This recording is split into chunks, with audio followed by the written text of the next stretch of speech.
Ladies and gentlemen, we ask you to rise, please, and remain standing for the presentation of the colors by the Oakland Military Institute and the Honor Guard of the California Cadet Corps.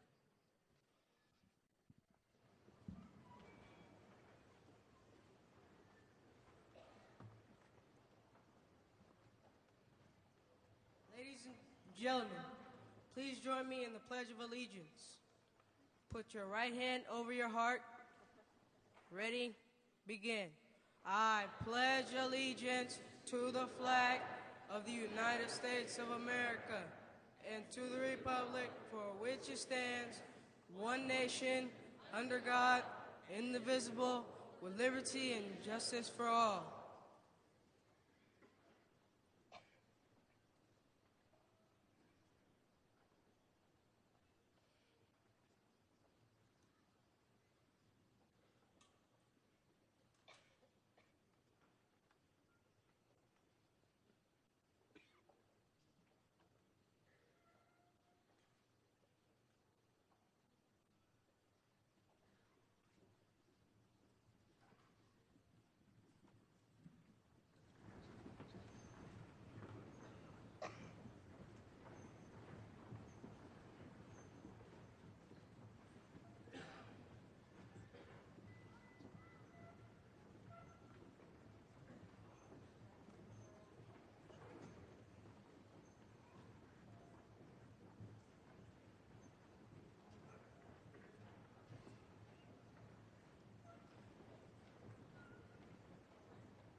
Ladies and gentlemen, our national anthem, led by the Oakland School of the Arts Choir.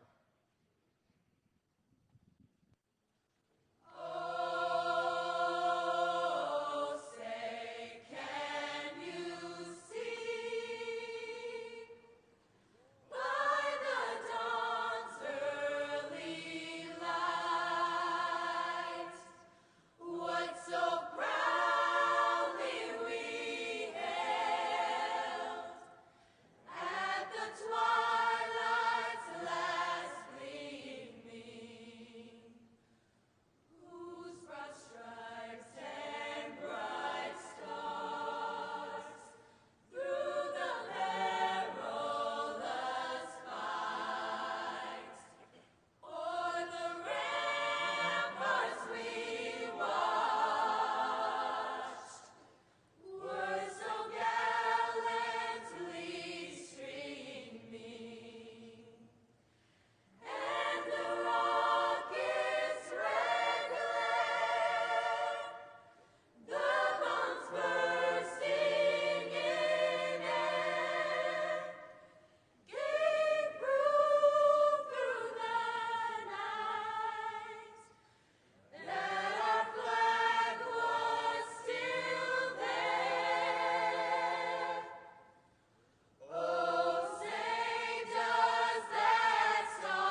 Ladies and gentlemen, you may now be seated.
And now, ladies and gentlemen, we'd like to introduce to you the next First Lady of the State of California, Ann Gust Brown.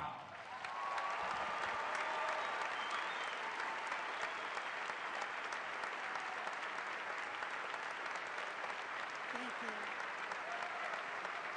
Thank you very much.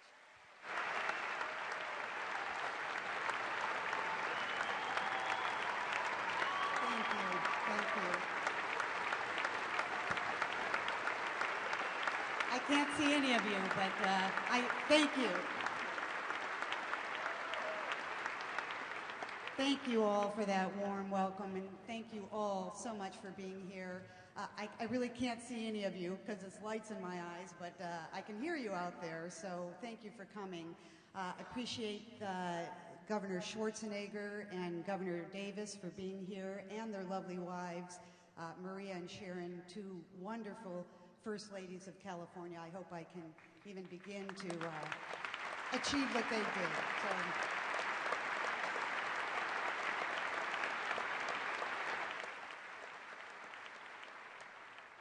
I also want to thank Senator Feinstein and Speaker Pelosi, who I am told are here, and thank you very much for coming, and for all the other dignitaries who are here today. Thank you so much.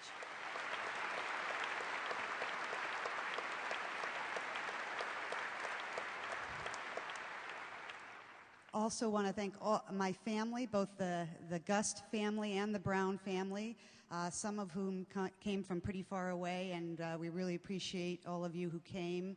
And all the other Californians and supporters here, thank you for coming to this special day. We really appreciate having you here.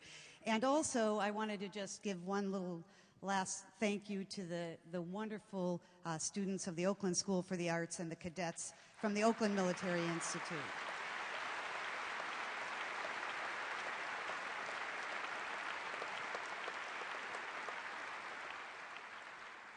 This is a very special day for my husband. As you all know, he's been here before, and so this is kind of a coming back. Last evening, he attended a party with many of his old workers and supporters, and it's just a very emotional day, and we're very excited to be here. So without me talking any longer, I'd like to introduce my husband, the next governor of the state of California, Edmund Gerald Brown, Jr.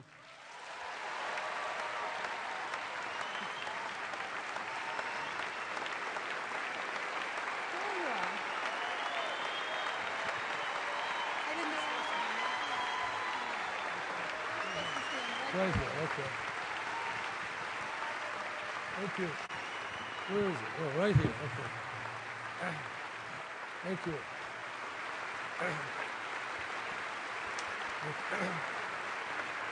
Glad to see that. Yeah. And now, ladies and gentlemen, to administer the oath of office, please welcome the newly sworn-in 28th Chief Justice of the California Supreme Court, the Most Honorable Tani Kantil Sakauwe.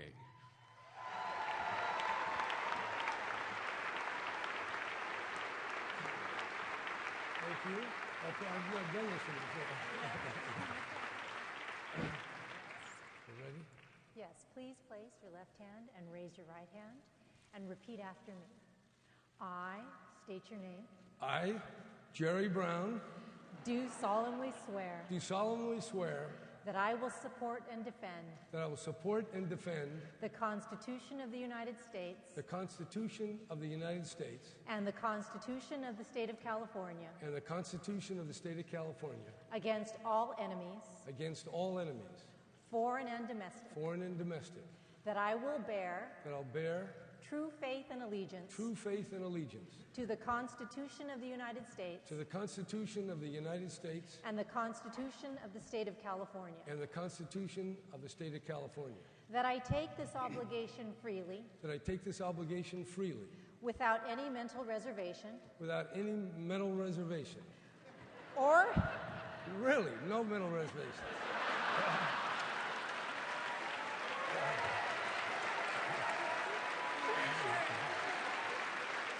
good or purpose of evasion, Or purpose of evasion. and that I will well and faithfully That I will and faithfully discharge the duties discharge the duties upon which I am about to enter. upon which I'm about to enter. Congratulations. Thank you very much. Thank you. Thank you.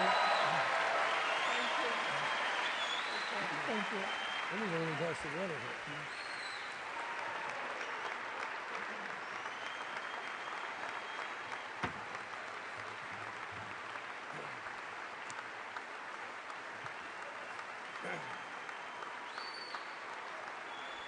Thank you.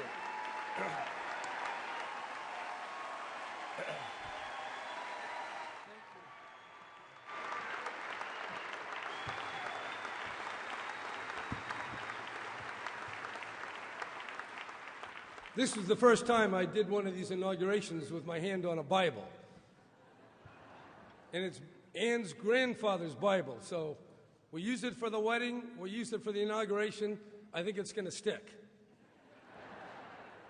Madam Chief Justice, Governor and Mrs. Davis, Governor and Mrs. Schwarzenegger, esteemed members of the Senate and the Assembly, constitutional officers, distinguished guests, fellow Californians, thank you for joining me today. And Governor Schwarzenegger, thank you also for your courtesies and help in the transition and for your tireless efforts to keep California the great exception that it is.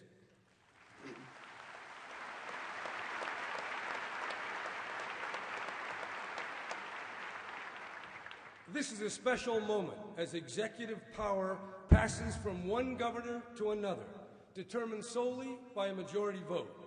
It's a sacred and special ritual that affirms that the people are in charge and that elected officials are given only a limited time in which to perform their appointed tasks. For me, this day is also special because I get to follow in my father's footsteps once again. In 36 years,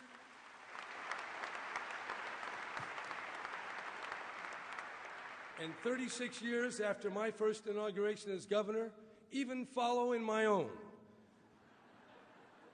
Then, 1975, it was the ending of the Vietnam War and a recession caused by the Middle East oil embargo. Now, as we gather in this restored memorial auditorium dedicated to those who died in World War I, it's our soldiers fighting in Iraq and Afghanistan, and our economy caught in the undertow of a deep and prolonged recession. With so many people out of work and so many families losing their homes to foreclosure, it's not surprising that voters tell us they're worried and believe that California is on the wrong track. Yet, in the face of huge budget deficits year after year and the worst credit rating among the 50 states, our two political parties can't come close to agreeing on what the right path forward is. They remain in their respective comfort zones, rehearsing and rehashing old political positions. Perhaps that's the reason why the public holds the state government in such low esteem. And that's a profound problem, not just for those of us who are elected, but for our whole system of self-government.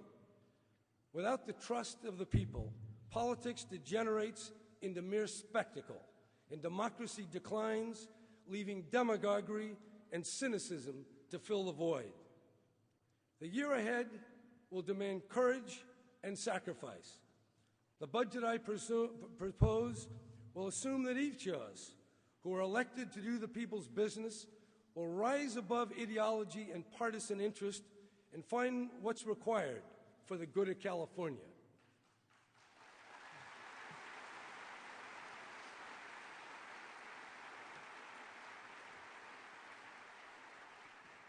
There's no other way forward. In this crisis, we simply have to learn to work together as Californians first, members of a political party second.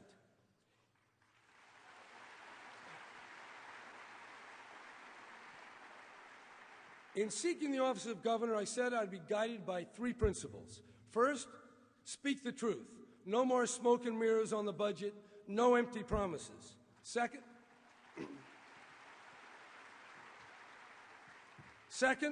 no new taxes unless the people vote for them. And third, return as much as possible decisions and authority to cities and counties and schools, closer to the people.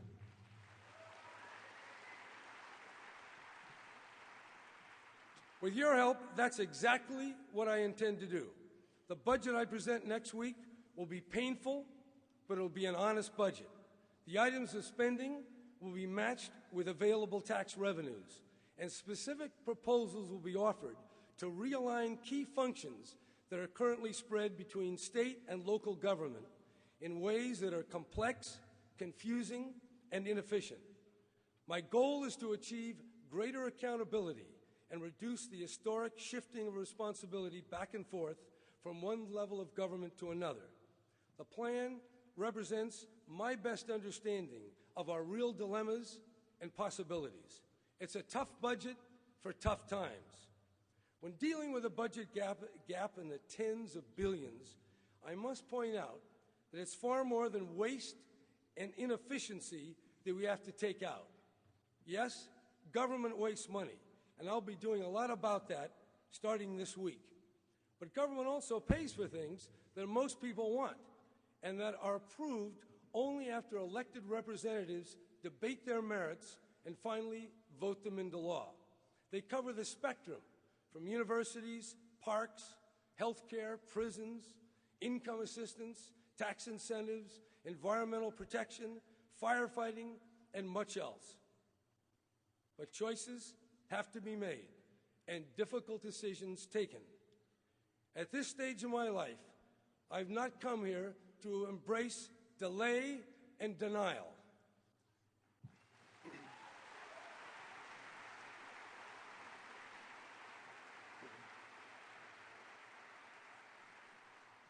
In reflecting on our difficulties, my thoughts turned to those who preceded me and what they faced and what they were able to accomplish.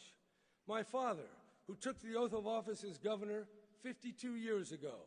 His mother, Ida, born on a ranch in Colusa County in 1878. And her father, August Schuckman, leaving Missouri in 1852 and traveling across the plains to Sacramento. I tried to imagine the difficulties my great-grandfather confronted as he left Germany and came to America, and then across the plains and over the Sierras into California.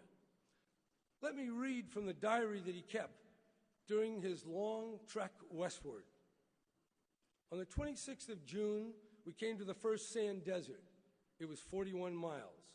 We went there at night and rode 19 hours in it. On the 26th of July, we came to the second large plain, also 40 miles long. Here we lost 7 oxen, which died of thirst. Thousands of cows, horses, and mules were lying about dead. The discarded wagons by the hundreds were driven together and burned. We saw wagons standing that would never be taken out again, and more than 1,000 guns that have been broken up. Here on this 40 miles are treasures that can never be taken out again. We can only imagine what it took for August Schuckman to leave his family and home and travel across the ocean to America and then across the country, often through dangerous and hostile territory in a wagon train. But came he did, overcoming every single obstacle. Yet he wasn't finished. After a few years, he went back to his homeland and found a wife, Augusta, and brought her with him, sailing around the Horn and up the coast of South America back to California. Their granddaughter, my Aunt Connie Carlson, is here with us this morning. This March, she'll be 99. Aunt Connie, would you stand up? Let everybody see you. Sure, stand up.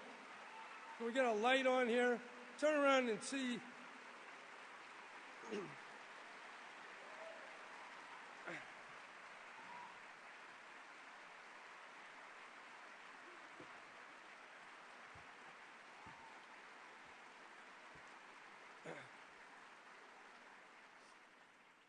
By the way, those who are hankering after my job, it may be a while, so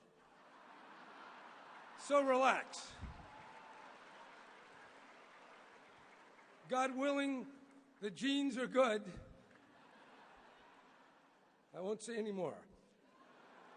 We can only imagine what it took for August Schuckman to leave his family. No. That's what you get when you ad lib. All right. But here's the point. It's not just my family, but every Californian is heir to some form of powerful tradition, some history of overcoming challenges much more daunting than the ones we face today. From the native peoples who survived the total transformation in their way of life, to the most recent arrival, stories of courage abound, and it's not over. The people of California have not lost their pioneering spirit or their capacity to meet life's challenges. Even in the midst of this recession, Californians this year will produce almost $2 trillion of new wealth, as measured by our state's domestic product.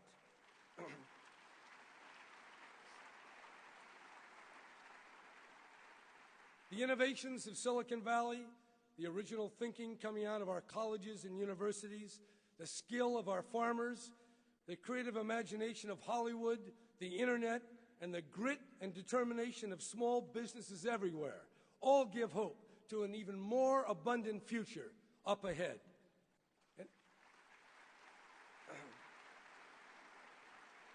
And so do our teachers, our nurses, our firefighters, our police and correctional officers, our engineers, and all manner of public servants who faithfully carry out our common undertakings.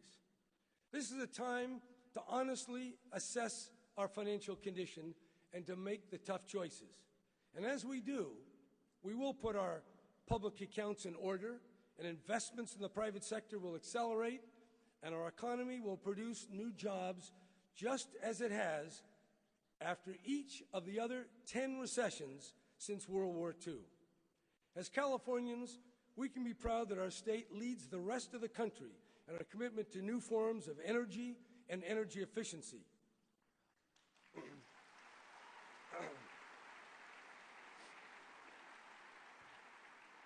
I've set a goal of 20,000 megawatts of renewable energy by 2020, and I intend to meet it by the appointments I make and the actions they take.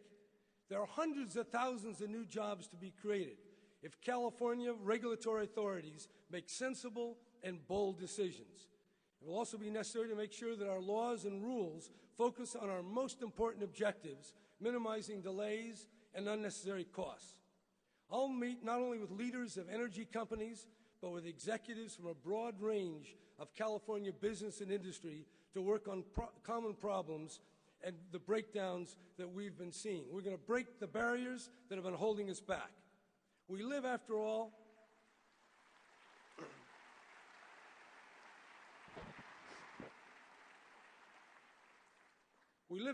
in the 8th largest economy in the world.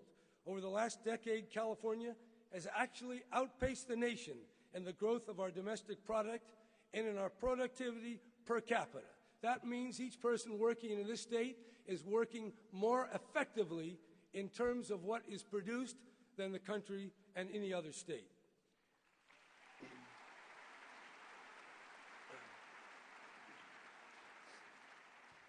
Aside from economic advance, I want to make sure that we do everything we can to ensure that our schools are places of real learning.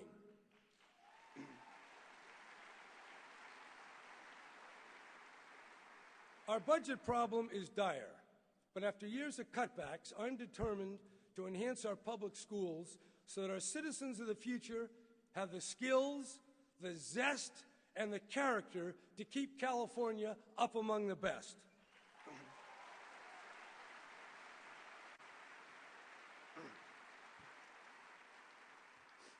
One of our native sons, Josiah Royce, became for a time one of the most famous of American philosophers. He was born in 1855 in a mining camp that later became the town of Grass Valley. I mention him because his philosophy of loyalty is exactly what is called for. Loyalty to the community, to what is larger than our individual needs. We can overcome the sharp divisions that leave our politics in perpetual gridlock, but only if we reach into our heart and find that loyalty, that devotion to California above and beyond our narrow perspectives.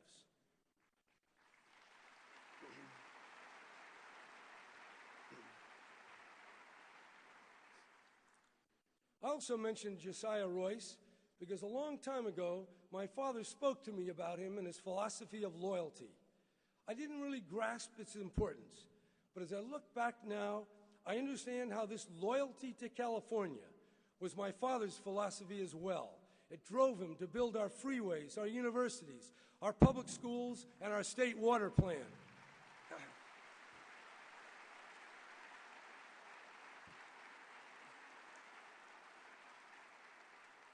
In the coming year, we'll grapple with problems of our schools, with our prisons, with water supply, reliability in the environment.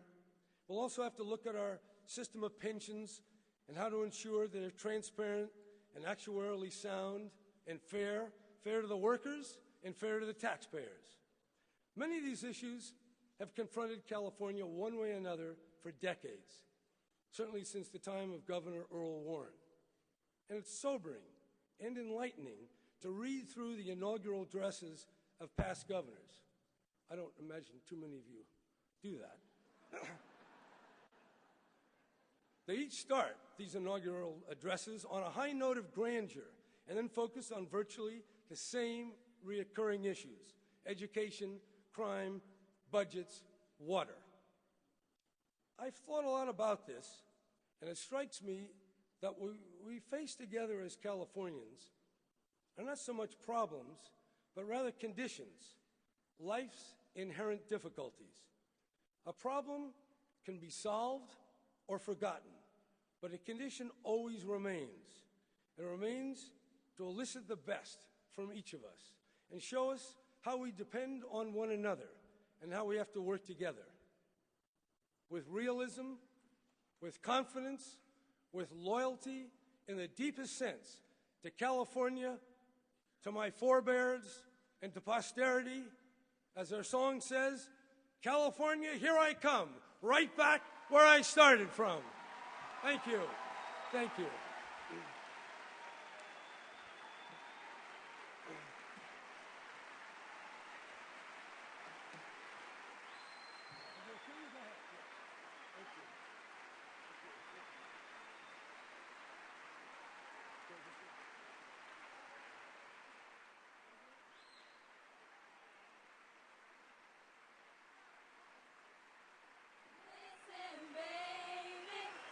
Mountain high, ain't no valley low, ain't no river wide enough, baby.